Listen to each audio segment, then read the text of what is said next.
Now for our story. This evening, the Lane farmhouse was warm and bright. The cozy feeling within was enhanced by the fact that it was a frosty night outside. Lefty had built a fire which was crackling pleasantly, and at intervals he came into the living room from the dining room where he was playing cards with Aunt Mary to throw on another log or give the fire a couple of expert pokes. Lefty believed that no one understood a fire the way he did, and the family humored him in this by giving him full authority. Peggy was curled up in the comfortable old easy chair by the fireplace, while Bill, her fiancé, sat on the floor in front of it with a big bowl of apples and nuts beside him. But although the voices coming in from the other room were gay and happy, the two young people in the living room had fallen into a silence. Bill's face especially was anything but cheerful as he stared moodily into the flames. These apples are wonderful, Bill. You ought to try one. Thanks, Peggy. I'm not hungry. You're missing something. Let's see what my fortune is. How many seeds are there? 1 I love, 2 I love, 3 I love, I say. 4 I love with all my heart, 5 I cast away. 6 he loves, 7... No, that's all there are. 6 he loves. Is that right, Bill? You know it is, darling. Oh, just the same, I like to check up every once in a while. Just to be sure that the status quo hasn't changed, you know. It never will. Well, that's good news. Oh, I do love nice chilly fall evenings. Don't you, Bill? Yeah, it's nice in here tonight. I guess I'm just naturally a contented person. You know, in the winter, I like the winter best. In the spring, I think it's wonderful. And then when summertime comes around, I'm crazy about summer. They all make me happy. Maybe I'm happy because I haven't got good sense. Do you think that could be it? No, you've got a lot of good sense. As a matter of fact, you're a very smart girl. Hey, say that as if you mean it. I do mean it. Bill, we haven't talked about the plans for the house in ages. Why don't I get them out? There's still a lot of things to decide. Okay, if you like. So much fun planning it all. They're right over here in the desk. Now, I'll spread them out on the floor so we can both see them. You can put the bowl of apples on that corner to keep them flat. That's right.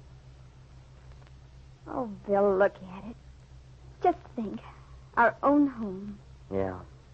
On paper. Oh, of course, silly Billy. We have to put it on paper first. Yeah, but I'm afraid that's the way it's going to stay.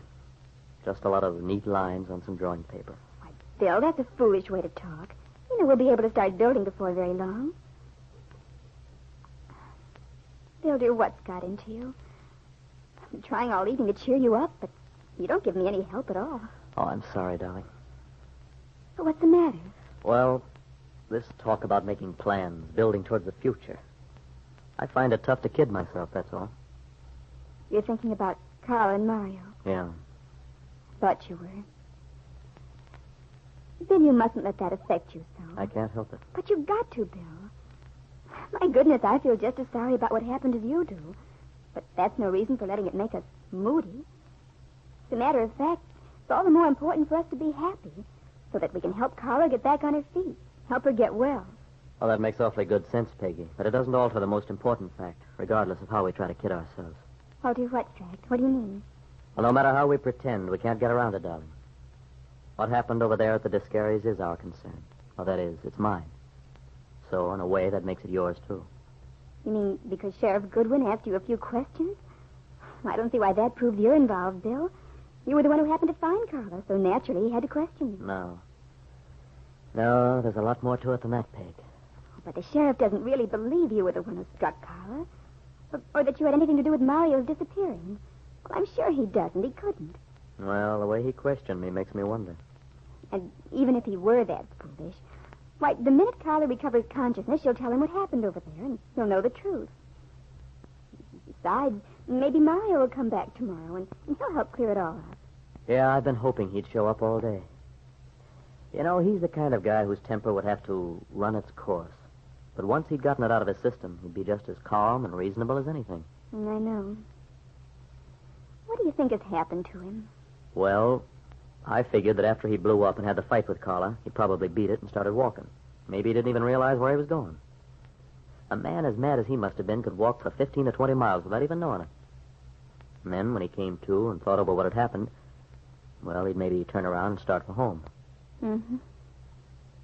Or, on the other hand, in the mood he must have been in, he could have even decided to end things completely. Oh, no, Bill. You don't think he'd really do that? He might. And that thought must have occurred to the sheriff, too, because they were dragging the river today. Or maybe they even think I might have killed him and dropped him in the river. Oh, Bill, that's nonsense. Yeah, probably. But actually, I don't care so much what the sheriff thinks. I'm more concerned that, the people of Wakefield don't think such things of me.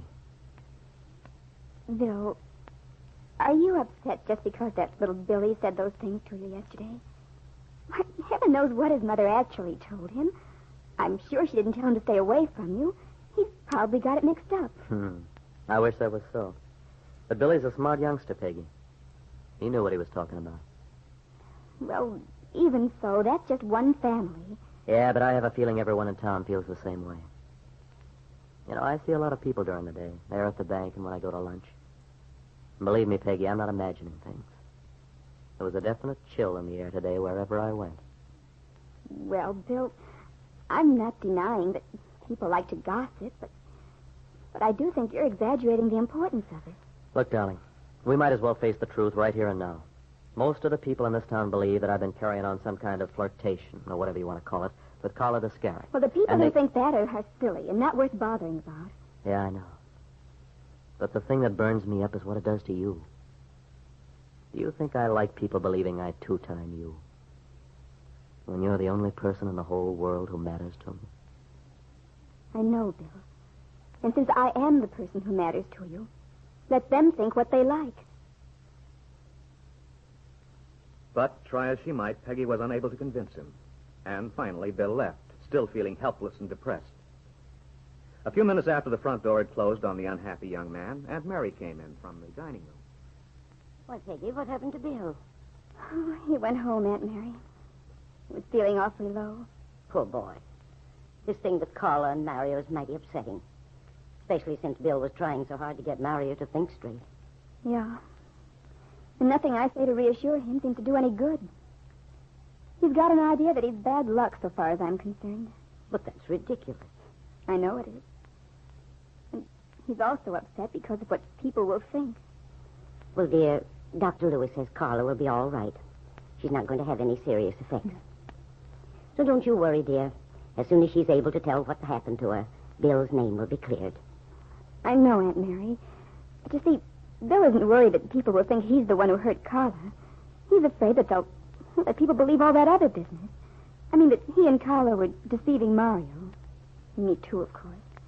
That dreadful, senseless gossip. Well, it's just plain vicious, Aunt Mary. Now that it's started, naturally everybody's bound to take it for granted that Carla and Mario quarreled over Bill. As a matter of fact, it's probably the truth. Oh, I'd give anything to know who started those lies about Bill and Carla. Yes. Yes, I'd like to know that too, Peggy. I'd also like to know why. If we knew for sure that someone started them deliberately... I don't think there's any doubt about that, Peggy. But I want to know who. For some time now, Aunt Mary had been asking herself that question. Who could it be, the person responsible for the false story which had whipped Mario Descari into such a fury against his wife? If they knew the answer, Mary Lane told herself, they might begin undoing the damage which had been done. But perhaps it was already too late. Worried, Aunt Mary thought of Mario Descari's disappearance. What could have happened to him? Would he ever be found alive?